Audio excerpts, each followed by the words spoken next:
The message arrived on a Tuesday morning, crackling through every communication device on Earth simultaneously. Admiral Sarah. Chen was drinking her third cup of coffee when her secure terminal lit up with symbols that definitely weren't human. "Ma'am, we're getting reports from every major city," Lieutenant Rodriguez called out from across the command center. "The same transmission is playing everywhere. Radio, television, internet, even old emergency broadcast systems." Sarah set down her mug and walked over to the main screen. The alien symbols were moving, shifting into something resembling English text. The translation was crude but clear enough to make her blood run cold. "Greetings. Inhabitants of Sol 3. We are the Galactic Council of Peaceful Worlds. Your species has reached sufficient technological development to warrant contact. However, your violent history concerns us greatly. We extend an invitation to 10 of your most capable military leaders to join our alliance. They will represent your species and demonstrate that humans can contribute to galactic peace. Transportation will arrive in 72 hours. Choose wisely." The message repeated 3 times before the screens went dark. Within an hour, every world leader was on emergency conference calls. The debates were heated and urgent. Some wanted to ignore the message entirely. Others argued for sending diplomats instead of military personnel. But the alien message had been specific. They wanted military leaders. And they'd clearly done their research on humanity's warlike nature. Sarah found herself in the Pentagon briefing room, alongside the Joint Chiefs of Staff. The selection process was brutal and quick. They needed people who could handle first contact, represent humanity well, but also had the military experience the aliens seemed to expect. The final list included herself. 2 Navy SEALs, 3 Army Rangers, a Marine Force recon operative, an Air Force pilot, a Special Forces colonel, and surprisingly, Staff Sergeant Marcus Ghost Williams from Delta Force. Marcus was the quiet one in every room, but his service record spoke volumes. 3 tours in Afghanistan, 2 in Iraq, specialized in counterterrorism operations, and a kill count that was classified so high, even Sarah didn't have full access to. The alien ship arrived exactly 72 hours later. Descending from orbit like a silver teardrop the size of a football stadium, it landed in a wheat field in Kansas, crushing the crops, but causing no other damage. The ship's surface was perfectly smooth, reflecting the sky like liquid mercury. As the 10 Americans approached the vessel, a section of the hull simply dissolved, revealing a ramp that extended toward them.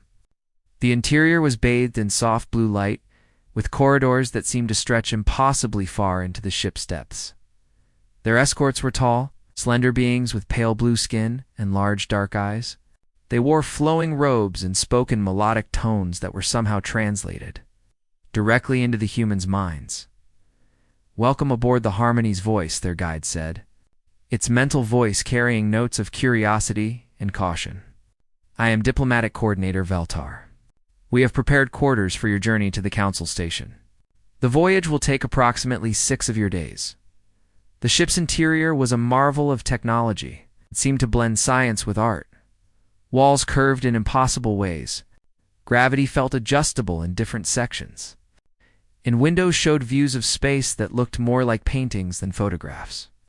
The humans were given a deck to themselves, with rooms that adapted to their preferences almost instantly. On the second day, Beltar invited them to a briefing about the Galactic Council. They gathered in a circular chamber where holographic displays showed star maps and alien civilizations. "The Council comprises 47 species," Beltar explained, gesturing to images of various alien forms. "We have maintained peace for over 3,000 years. War is obsolete among civilized species. We solve disputes through negotiation, trade agreements, and cultural exchange." Colonel Thompson, the Special Forces officer, raised his hand. "What about self-defense? Pirates? Criminals? Our enforcement vessels use containment fields and stun technologies. Lethal force has not been necessary for centuries," Veltar replied. And Sarah caught something in its mental tone that sounded almost like distaste. Marcus had remained silent throughout most of the briefing. But Sarah noticed him studying the alien carefully. His expression was unreadable, but she'd worked with enough Special Forces operators to recognize when someone was cataloging potential threats and escape routes. That evening, as the humans gathered in their common area, the conversation turned to strategy. "They seem friendly enough," said Captain Rodriguez, the Air Force pilot. "Maybe this really is just a diplomatic mission." "Maybe," Sarah agreed, though something nagged at her. "But they specifically asked for military personnel. That suggests they know more about our capabilities than they're letting on." Marcus finally spoke up from his corner. "They're afraid of us." The room went quiet. "What makes you say that?" Thompson asked. Marcus stood and walked to the window, showing the starfield outside. "Did you notice how Veltar tensed up when you mentioned criminals? And the way it talked about lethal force being unnecessary? They're not just peaceful, they're soft. They've forgotten how to fight, and they know it. That's why they want us. Not as allies, but as weapons. They can point at whatever's out there that actually scares them." Sarah felt a chill run down her spine. It made too much sense. A galactic council that had known peace for thousands of years would have little need for new military allies unless something had changed recently. "You think there's a threat they're not telling us about?" she asked. Marcus nodded slowly. "I think we're about to find out what happens when people who've forgotten how to fight meet people who never stopped learning." The next 4 days passed in a blur of continued briefings and cultural exchanges. The humans learned about council technology, trade routes, and member species. But each session raised more questions than answers. Why invite Earth now? What had changed in the galaxy to require new military allies? And why did every council member they met seem to regard them with a mixture of hope and barely concealed fear? On the final day of their journey, Veltar informed them that they would soon arrive at Council Station, a massive space habitat orbiting a blue star in what humans would call the Vega system. As they prepared for their formal introduction to the Galactic Council, Sarah couldn't shake Marcus's words. They were being brought in as weapons, not friends. The question was, what were they supposed to be aimed at? The ship shuddered slightly as it dropped out of faster-than-light travel and through the windows. They could see their destination, a structure so vast it looked like a small moon, covered in lights and docking bays. Ships from dozens of different species moved around it like fish around a coral reef. "Welcome to Council Station," Veltar announced. "Tomorrow, you will meet the full council. We hope this marks the beginning of a long and prosperous relationship between our species." As Sarah looked out at the alien megastructure, she wondered if any of them would be returning to Earth the same people who had left it. Council Station was even more impressive from the inside than it had appeared from space. The humans were escorted through corridors wide enough for starships, past gardens that defied gravity, and through districts where different alien species had recreated pieces of their homeworlds. The architecture seemed to flow like water, with no sharp edges or harsh angles anywhere. Their guide today was different from Veltar, a crystalline being named Quexi, whose body chimed softly as it moved. The sound was actually a form of communication, Sarah realized. As her universal translator picked up emotional undertones of nervousness and excitement, the council chamber was designed to accommodate all member species, Quexi explained as they walked. Environmental controls adjust for each delegation's needs. Your section will maintain Earth-normal atmosphere and gravity. They passed through a security checkpoint. It seemed to scan them with beams of colored light. Then, through another, that Marcus quietly noted had enough concealed defensive systems to stop a small army. For a peaceful alliance, the council certainly seemed prepared for trouble. The council chamber itself was breathtaking, a vast circular space with tiers of seats rising up like an amphitheater. But each section was clearly designed for different types of beings. Some areas were filled with water for aquatic species, others had platforms for flyers, and still others seemed to exist in altered gravity fields. The human delegation was shown 2 seats in the middle tier, positioned so they could see and be seen by all the other species. As they settled in, Sarah counted 47 distinct types of aliens, just as Veltar had mentioned. Some looked almost human, Others were so alien she couldn't even guess at their biology. At the center of the chamber stood a raised platform where a being Sarah recognized as the High Coordinator. A tall figure with silver skin and multiple arms began to speak. Welcome. Representatives of species designation Sal-3, commonly known as humans, the High Coordinator's voice resonated through the chamber. We have brought you here to discuss your potential membership in our alliance of peaceful worlds. The presentation that followed was impressive. Star charts showed the Council's territory, trade routes that connected dozens of systems, technological achievements that had eliminated poverty, disease, and war across their space. It painted a picture of a true utopia, where conflicts were resolved through dialogue and cooperation. But Sarah noticed something the aliens might have missed. Marcus was taking notes, but not about technology or trade agreements. He was sketching sightlines, noting exit routes, and cataloging which species looked physically capable of violence. Old habits from someone who'd spent years in hostile territory. Your species has been observed for some time. The High Coordinator continued. Your technological progress is impressive, particularly in the areas of aerospace engineering and military applications. We believe humans could contribute significantly to our alliance. A new voice spoke up from one of the upper tiers. The being looked like a cross between a tree and an octopus, with bark-like skin and writhing tentacles. High Coordinator, perhaps we should address the primary concern. The humans' violent history is well documented. Their conflicts span millennia. Murmurs rose from around the chamber, and Sarah felt the mood shift. She could sense judgment, fear, and curiosity directed at the human delegation. Colonel Thompson leaned over to her. Should I respond to that? Before Sarah could answer, Marcus stood up. The chamber fell silent. You're right, he said simply, his voice carrying clearly through the space. We are violent. We've been fighting wars for thousands of years. We've killed billions of our own species over resources, ideology, territory, and sometimes just because we could. The silence in the chamber became oppressive. Sarah felt her heart racing, wondering where Marcus was going with this. But here's what you might not understand, Marcus continued. His tone conversational, despite addressing an audience of aliens. Every single conflict taught us something. Every war made us better at surviving. And every enemy we faced has made us stronger. He gestured around the chamber. You've had peace for 3,000 years. That's impressive. But peace doesn't teach you how to adapt when someone wants to destroy everything you've built. Peace doesn't prepare you for an enemy that doesn't want to negotiate. The tree-like alien's tentacles writhed in what might have been agitation. Are you suggesting that violence is superior to our methods? I'm suggesting that violence is a tool, Marcus replied. Like any tool, it can be used badly or well. You've chosen not to use it at all, which works fine as long as everyone makes the same choice. The High Coordinator stepped forward. What do you mean by that, human Marcus? Marcus pulled out a small device that projected a holographic star chart. Sarah recognized it as a military intelligence tablet, standard issue for special forces, where he'd hidden it during their scans.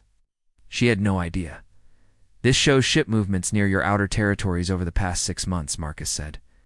The hologram displayed council space with red dots moving along the borders. These aren't trading vessels or explorers. These are scout ships. Someone's been probing your defenses, testing your response times, mapping your infrastructure. The chamber erupted in alarmed chimes, clicks, and telepathic static. The High Coordinator raised all 4 arms for silence. How did you obtain this information? It demanded. I asked nicely, Marcus said with a slight smile. Your security systems are very good at stopping weapons and explosives. They're not designed to catch someone who knows how to gather intelligence. Without fancy equipment, Sarah felt a mixture of pride and terror. Marcus had been conducting reconnaissance since they'd arrived, probably since they'd boarded the ship. It was exactly what special forces were trained to do in unknown territory. But it could also be seen as a massive breach of trust. These readings could be explained by natural phenomena or commercial traffic, the tree-like alien insisted. Marcus shook his head. Commercial traffic follows trade routes and schedules. Natural phenomena don't coordinate their movements across multiple star systems. These are organized reconnaissance patterns. Someone's planning something big. A new voice spoke from the aquatic section, bubbling up through some kind of translation system. Even if this is true, surely diplomatic contact could resolve any misunderstanding. Maybe, Marcus agreed. But what if it can't? What if whoever's out there doesn't want to talk? What if they're like humans were 1,000 years ago, interested only in taking what they want by force? The chamber fell silent again, and Sarah could feel the weight of that possibility settling over the assembled aliens. For species that had known only peace, the concept of an enemy that couldn't be reasoned with was genuinely terrifying. The High Coordinator's silver skin had taken on a darker hue. "What do you propose, human Marcus?" "Let us do what we do best," Marcus said simply. "Let us prepare you for war while you prepare us for peace. Because if I'm right about those ship movements, you're going to need to remember how to fight very soon." As the implications of his words sank in around the chamber, Sarah realized that their mission had just changed completely. They weren't here to prove humans could be peaceful allies. They were here to teach 47 species how to survive against an enemy that might be as ruthless as humanity had once been.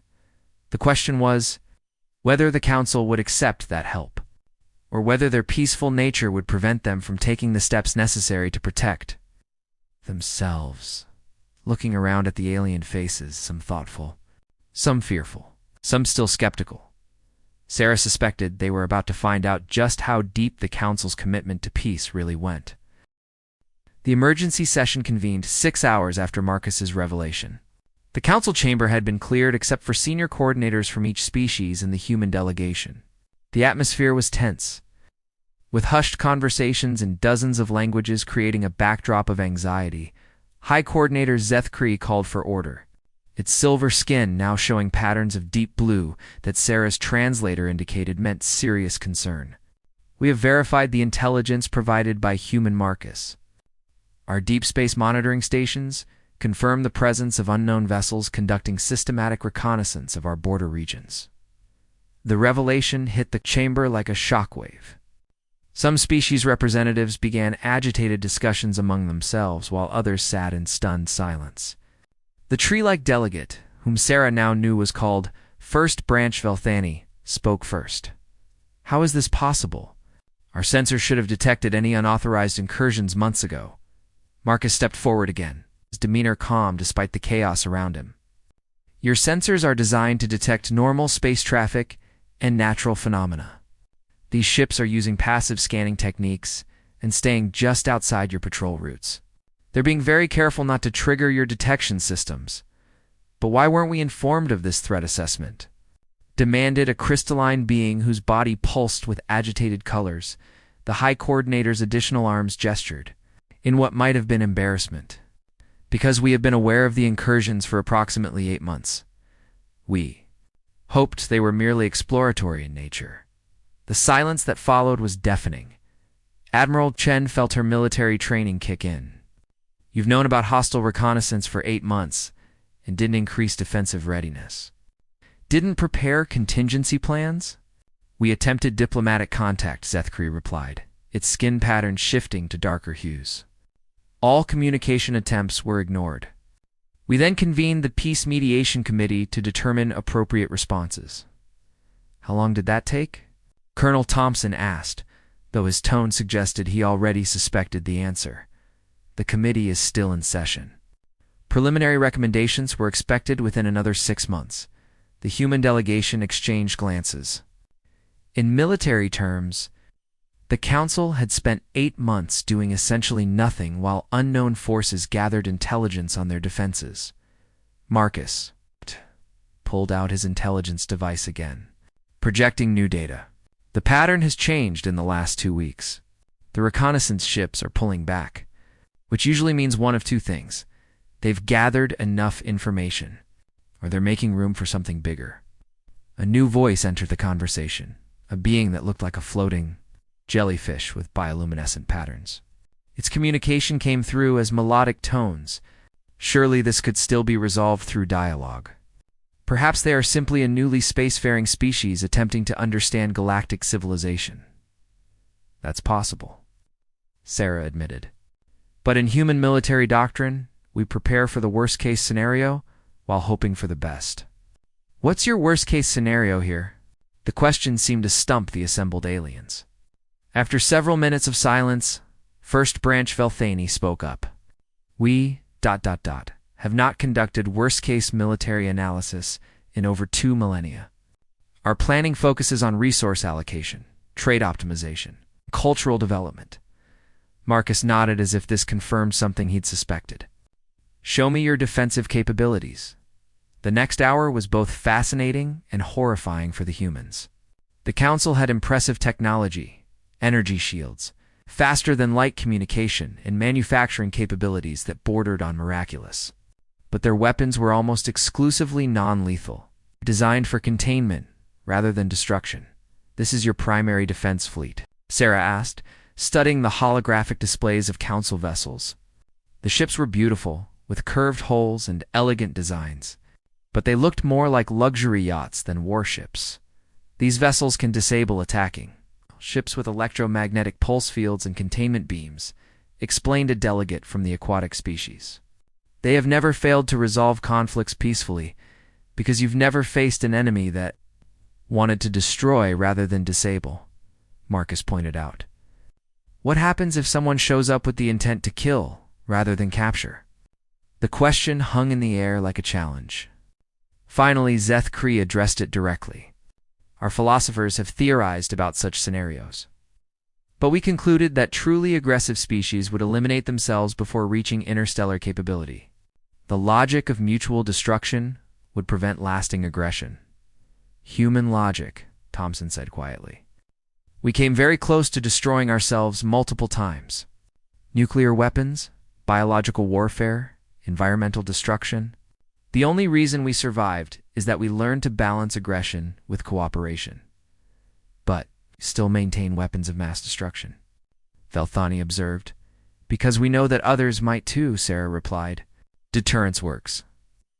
But only if the threat is credible.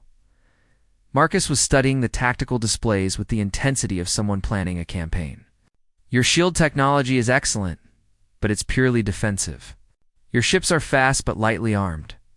Your communication networks are sophisticated, but probably vulnerable to electronic warfare. You've built a perfect civilization for peace, but you're completely unprepared for war. Then teach us, Zeth Kree said suddenly. The statement caught everyone off guard. The High Coordinator continued, its skin patterns shifting to brighter colors. That is why we invited you. Your species represents the closest thing to successful warrior diplomats we have encountered. You have managed to balance aggression with cooperation, violence with peace. You want us to militarize your entire civilization? Sarah asked, not sure if she was horrified or impressed by the scope of what they were suggesting. We want to survive, Zeth Kree replied simply. Our analysis of human history shows that your species has faced extinction-level threats multiple times and overcome them through adaptation. We need that adaptability. Marcus was quiet for a long moment, then asked a question that cut to the heart of the matter.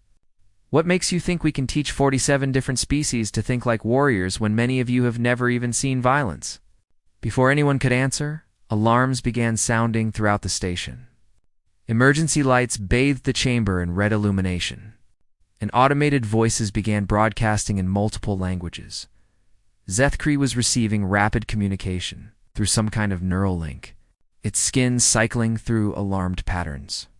Long-range sensors have detected a massive fleet approaching our outer territories. Estimated arrival time: 72 hours. How massive? Sarah asked, her training taking over.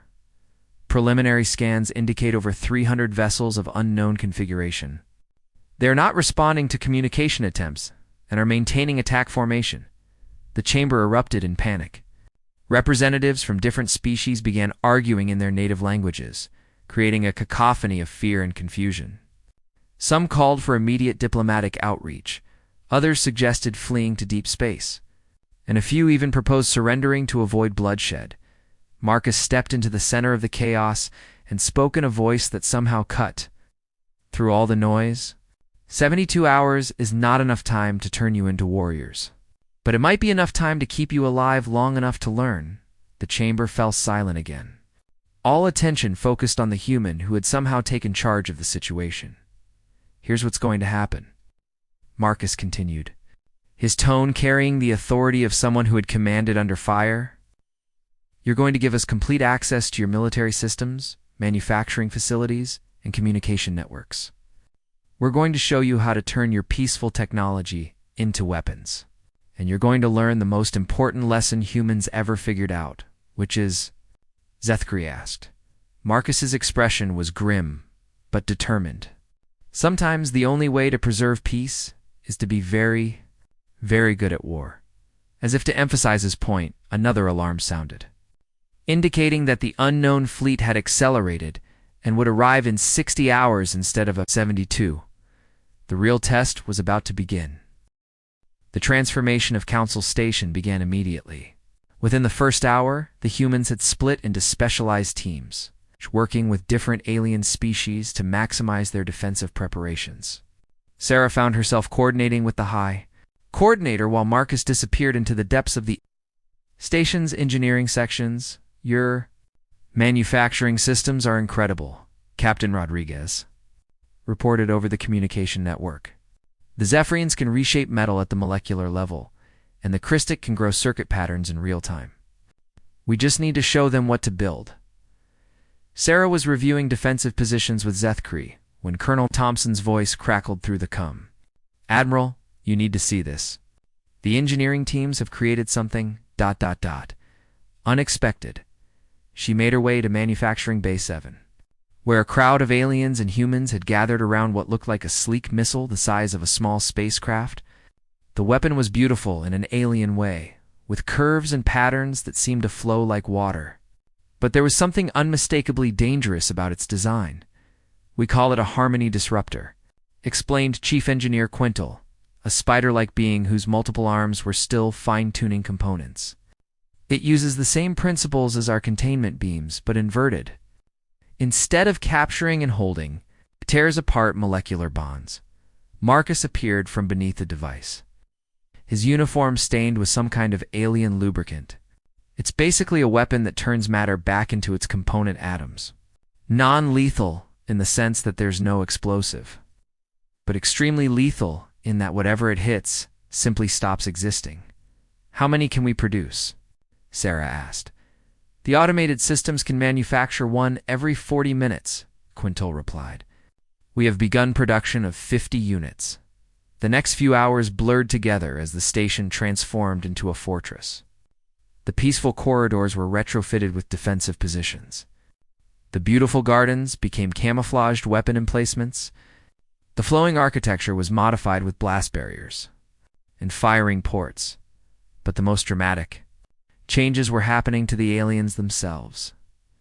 Sarah observed as Sergeant Williams worked with a group of the crystalline prism folk, teaching them basic combat movement. The beings could alter their body structure at will and under human guidance. They learned to form temporary armor plating and weapon appendages. Move low. Stay behind cover, Williams instructed as the crystals practiced advancing through a simulated combat zone. Your natural transparency is perfect for stealth, but you need to think like predators, not prey. In another section, the aquatic depth singers were learning to use their sonic communication as a weapon. Their natural ability to produce complex harmonic frequencies could, with the right modulation, disable electronic systems or even disrupt neural functions in other species. The tria-like Verdani were perhaps the most surprising. Their ability to rapidly grow and reshape their appendages made them ideal for creating instant fortifications and barriers. Under human guidance, you learned to grow razor-sharp thorns and entangling vines that could stop an advancing enemy. Fascinating, Velthani observed as its branches practiced forming defensive spikes. We have had these capabilities for millennia, but never considered their application to conflict. That's because you never needed to, Sarah replied. But biology is biology. Every species that survives has some kind of defensive or offensive capability. Humans just learn to maximize ours. The most unsettling transformation was happening in the command center. The peaceful, consensus-based decision-making process was being replaced with a military chain of command. Species that had never experienced hierarchy were learning to follow orders without debate. This feels wrong.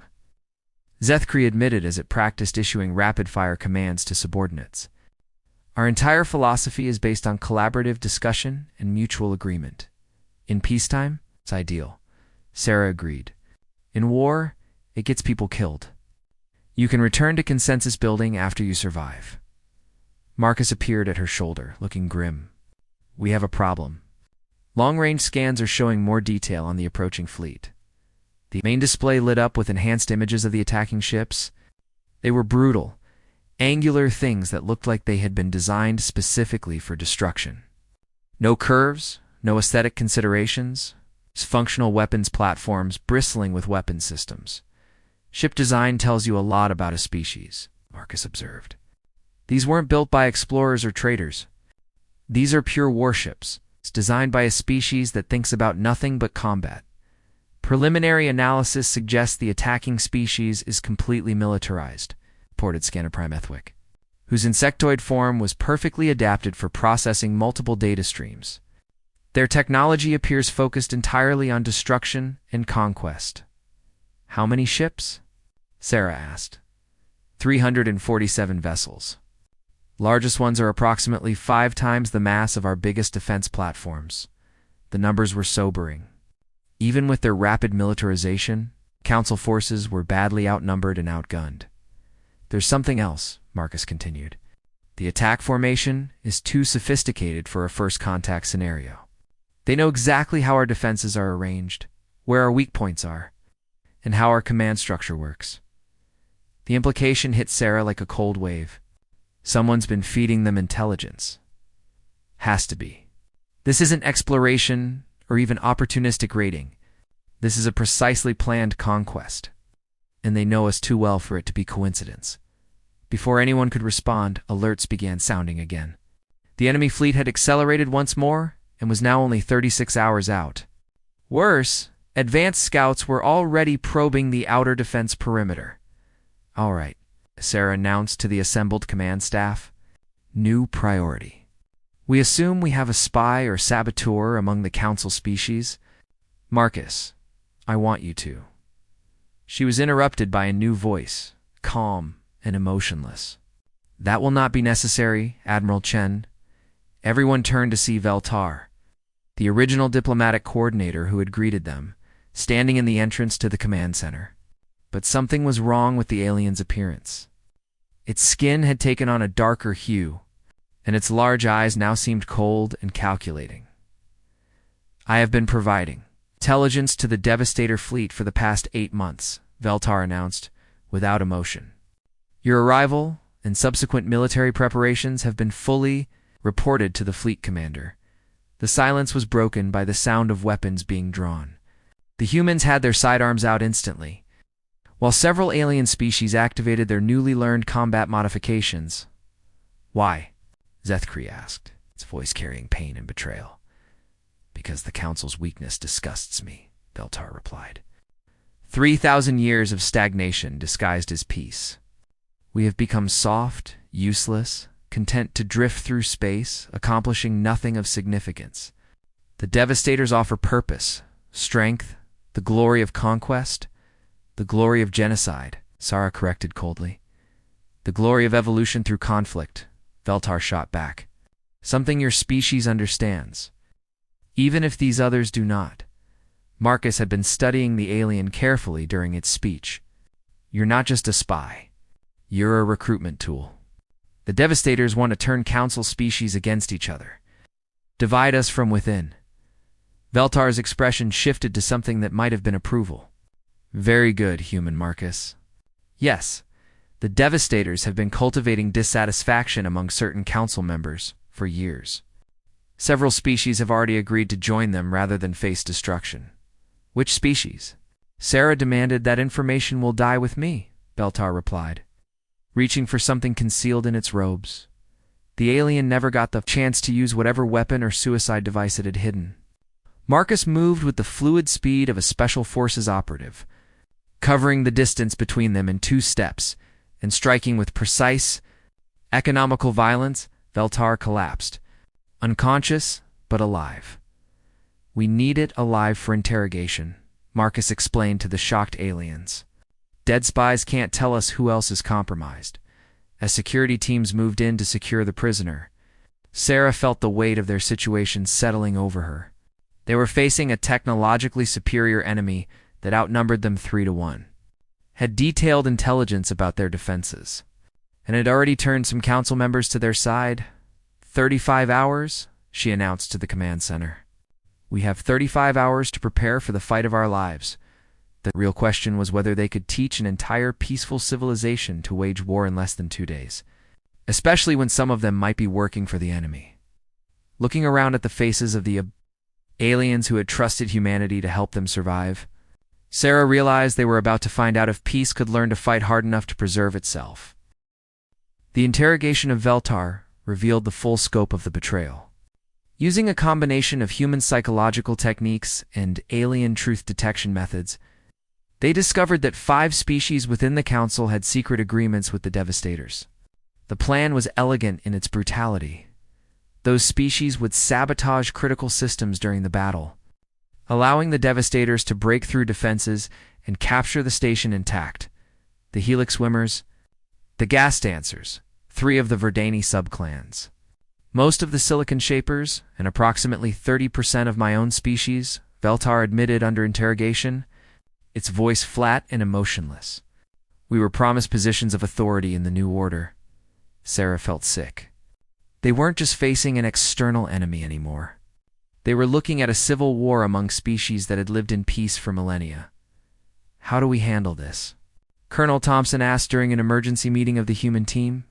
"We can't trust anyone, but we need everyone's help to have any chance of survival." Marcus had been quiet during the interrogation, but now he spoke up with the tone of someone who had dealt with insurgencies before. "We compartmentalize. No single species gets access to critical systems. We create redundancy in everything. And we prepare for betrayal during the battle itself." The final 24 hours were a frantic blur of activity.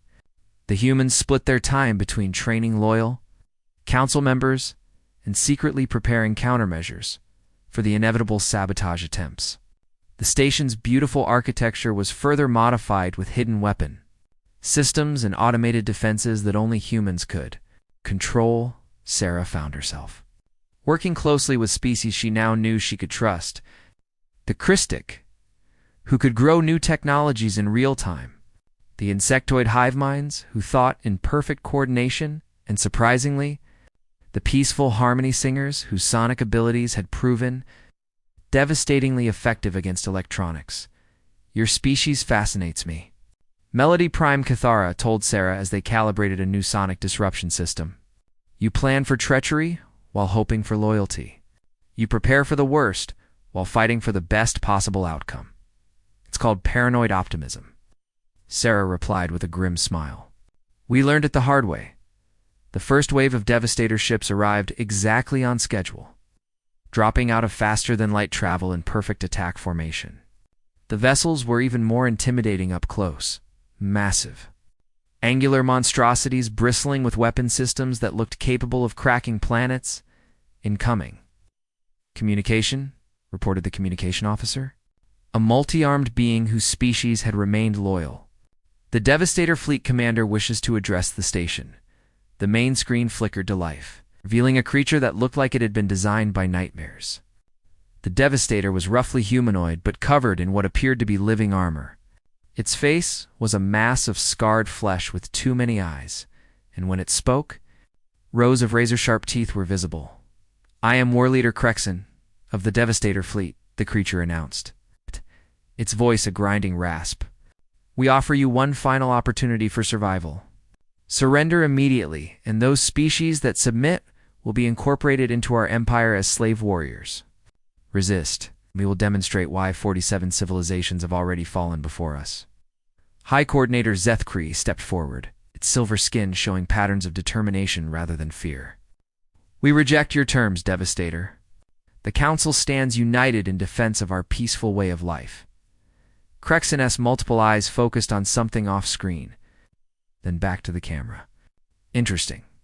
Our intelligence suggests otherwise. Perhaps you should consult with your divided loyalties.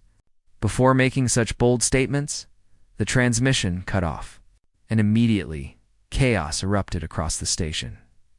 In Engineering Bay 3, a group of silicon shapers began sabotaging the shield generators, using their natural abilities to introduce flaws in the crystalline matrix that powered the defensive systems. In the communications center, gas dancers started flooding the networks with false information, making it impossible to coordinate defensive actions. The betrayal had begun. All human teams, Code Omega, Sarah broadcast on the secure channel they'd established. Code Omega meant assume all alien allies were potentially compromised and activate human-only contingencies. Marcus's voice came back immediately. Sabotage in progress in 7 sectors. Implementing containment protocols. The humans had spent the last day preparing for exactly this scenario. Hidden throughout the station were automated systems that only they could control, backup communications networks, and emergency weapon systems. As the alien saboteurs revealed themselves, these systems activated. The silicon shapers who were attempting to destroy the shield generators found themselves trapped behind force fields that had silently activated around their work areas. The gas dancers discovered that their communications jamming was being countered by hardwired systems they hadn't known existed. The traitorous Verdani found their movements restricted by rapidly growing containment. Vines, their own people's technology, turned against them. Betrayal. Contained in all sectors, reported Sergeant Williams. Beginning counter-betrayal operations, but the external attack was already beginning. The Devastator ships opened fire with weapons that turned space itself into a weapon.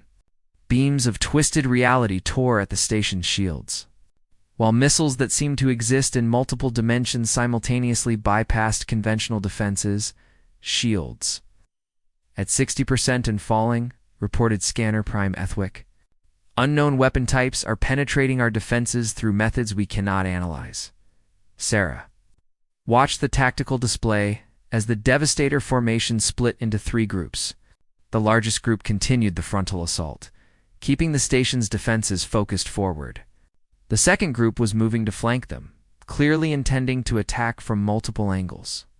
But it was the third group that worried her most. They were heading for the station's rear, where the civilian sectors were located. They're going for the non-combatants, she realized. They want to force us to choose between military effectiveness and protecting civilians. It was a tactical choice that revealed the Devastator's true nature. They weren't just conquerors. They were strategists who understood that breaking an enemy's will was often more effective than breaking their weapons. All defensive platforms implement Pattern Gamma. Marcus's voice came over the command channel.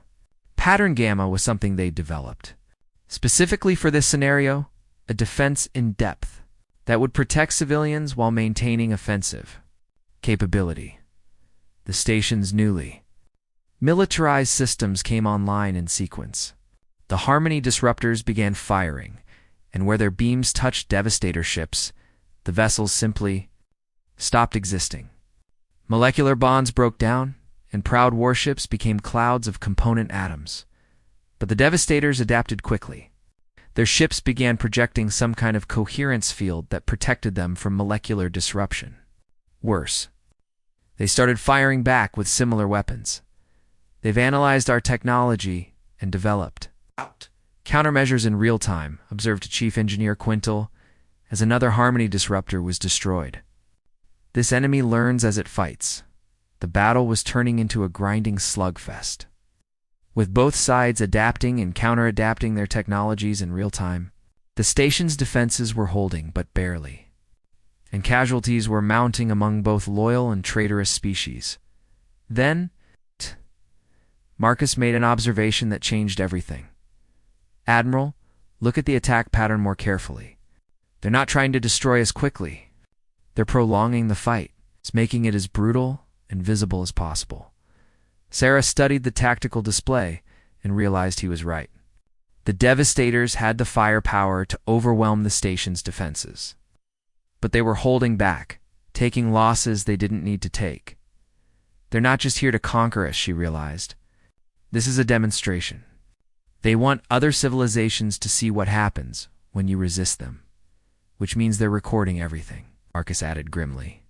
This battle is being broadcast across the galaxy as a warning to any other species that might consider fighting back. The knowledge that they were fighting not just for their own survival, but as an example to the rest of the galaxy, added a new dimension to the battle.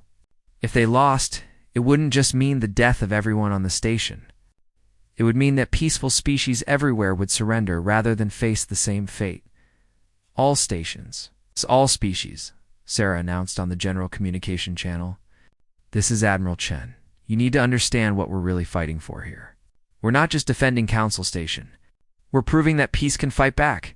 We're showing the galaxy that civilization doesn't have to bow to brutality. As if in response to her words, the Devastator fleet suddenly intensified their attack. The demonstration phase was over. Now, they were fighting to win. The real battle was about to begin. The intensified Devastator assault pushed the station's defenses to their breaking point. Entire sections were losing atmosphere, emergency bulkheads were sealing automatically, and the casualty reports were climbing by the minute. The beautiful Council Station was being transformed into a broken, smoking ruin. But something unexpected was happening among the defending aliens. Species that had never worked together in combat were beginning to coordinate in ways that surprised even the humans. The Christic were growing weapons in real time and passing them to the hive minds, who used their perfect coordination to operate complex defense systems. The Harmony Singers were providing sonic cover for Verdani, who grew mobile. Fortifications to protect vulnerable positions, they're learning.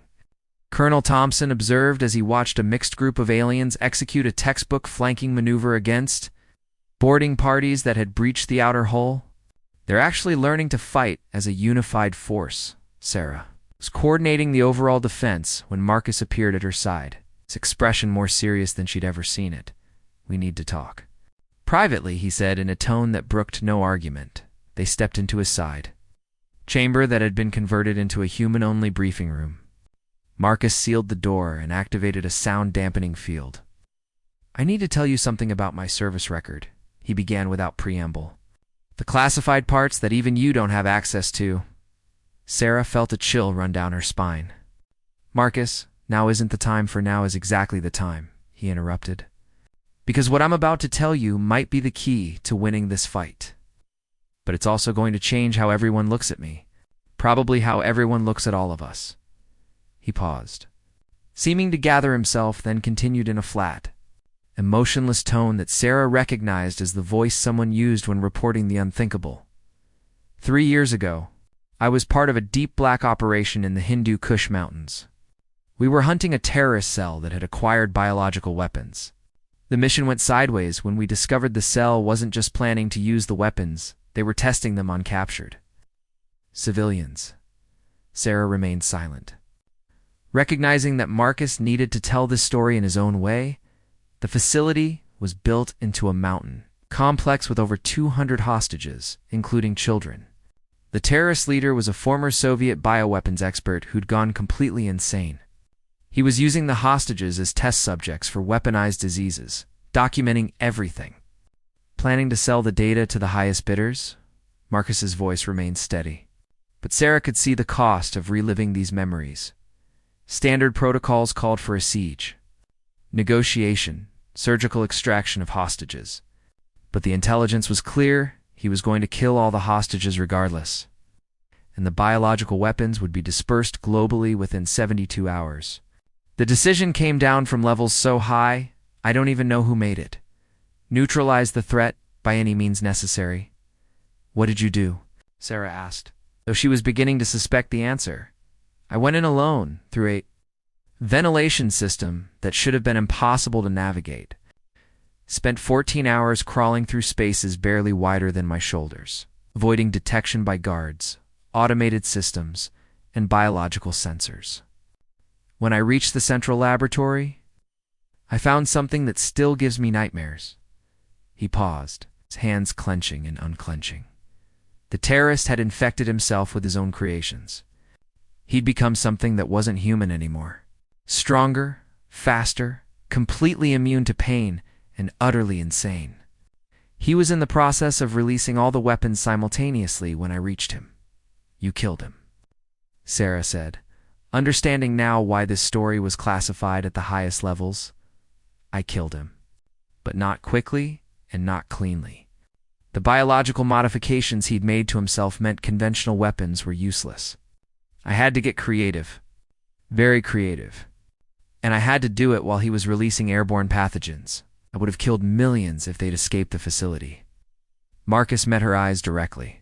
The official report says 47 confirmed kills during that mission. 46 of those were normal human beings, guards, technicians, true believers who would have died to protect their insane leader. The 47th kill took me 6 hours. Sarah felt her blood go cold. 6 hours? 6 hours of sustained combat against something that was no longer human. In a sealed laboratory filling with biological weapons, while I systematically disabled every system he'd built to spread death across the planet.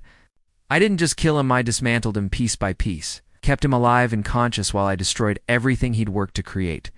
The implications were staggering. Marcus hadn't just killed an enemy combatant. He'd essentially tortured a superhuman opponent to death while simultaneously conducting one of the most complex counterterrorism operations in military history. The hostages, Sarah asked, all rescued. The biological weapons were neutralized.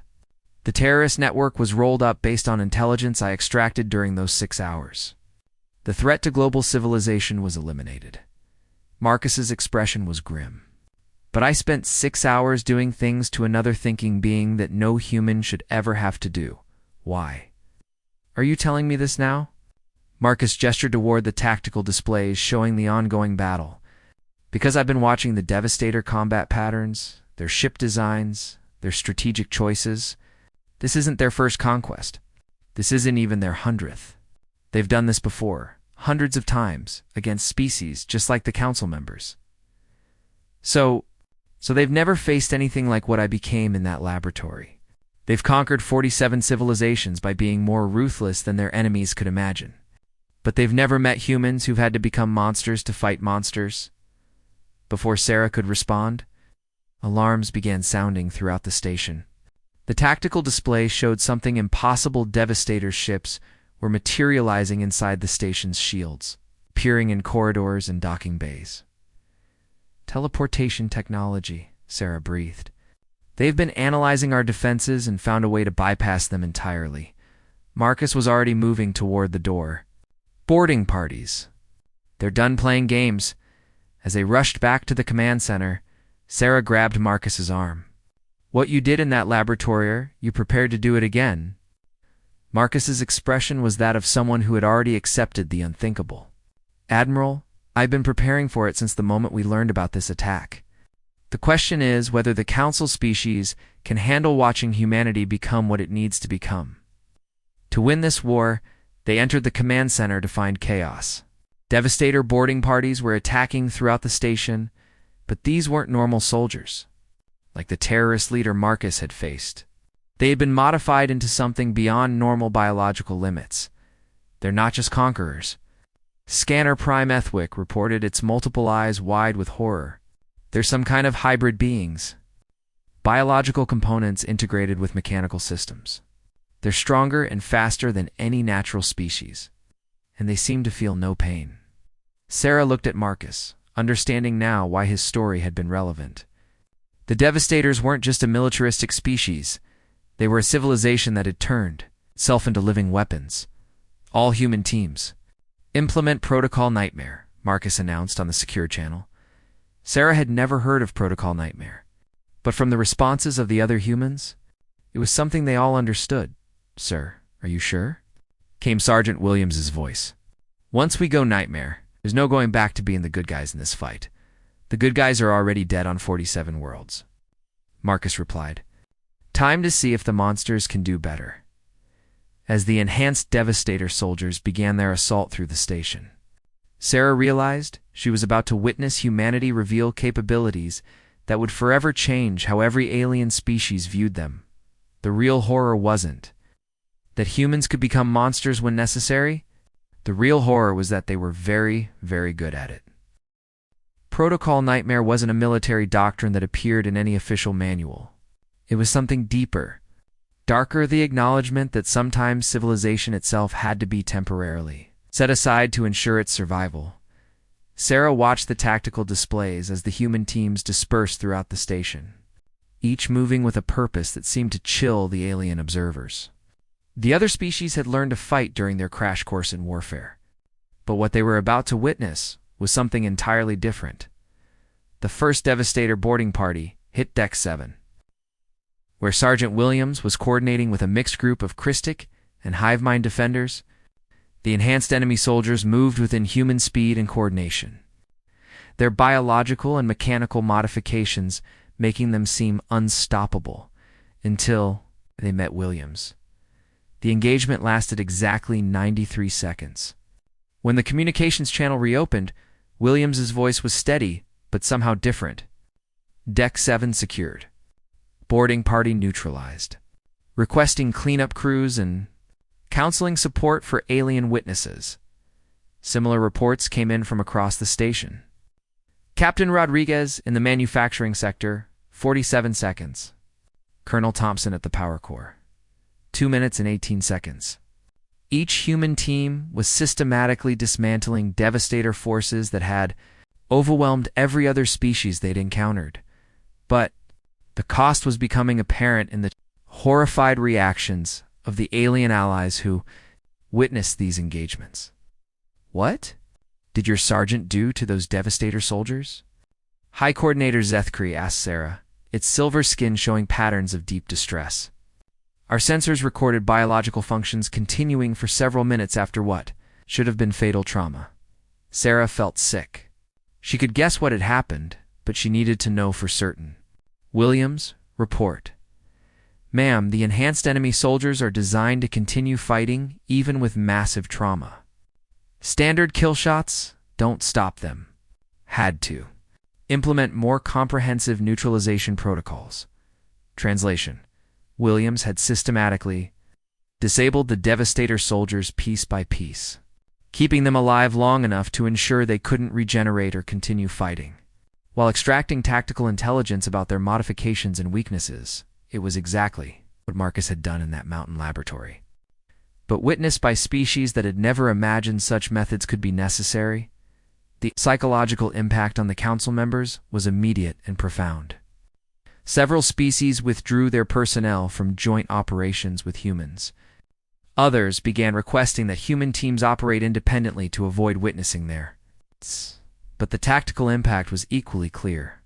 The Devastator boarding parties, which had overwhelmed every other species they'd encountered, were being systematically eliminated by human forces that seemed to understand exactly how to fight enhanced opponents. Marcus appeared in the command center, his uniform torn and stained, but his expression calm. Boarding actions neutralized in all sectors. The enemy has withdrawn their assault teams. At what cost? Sarah asked, dreading the answer. No human casualties? Minimal damage to station infrastructure. Complete intelligence harvest from captured enemy technology and biological samples. The euphemistic language didn't hide what had happened. The humans had not only defeated the Devastator boarding parties, they had systematically extracted every piece of useful information from them in the process. The good news, Akis continued, is that we now understand exactly how the Devastator enhancement process works. The bad news is that this information changes everything about this conflict. He activated the main tactical display, showing biological and technological schematics that seemed to blend organic and mechanical systems in ways that shouldn't have been possible. The Devastators aren't a naturally evolved species, Marcus explained to the assembled council members.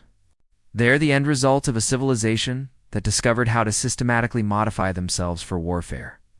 Every individual is essentially a living weapon system. It's designed for specific combat roles.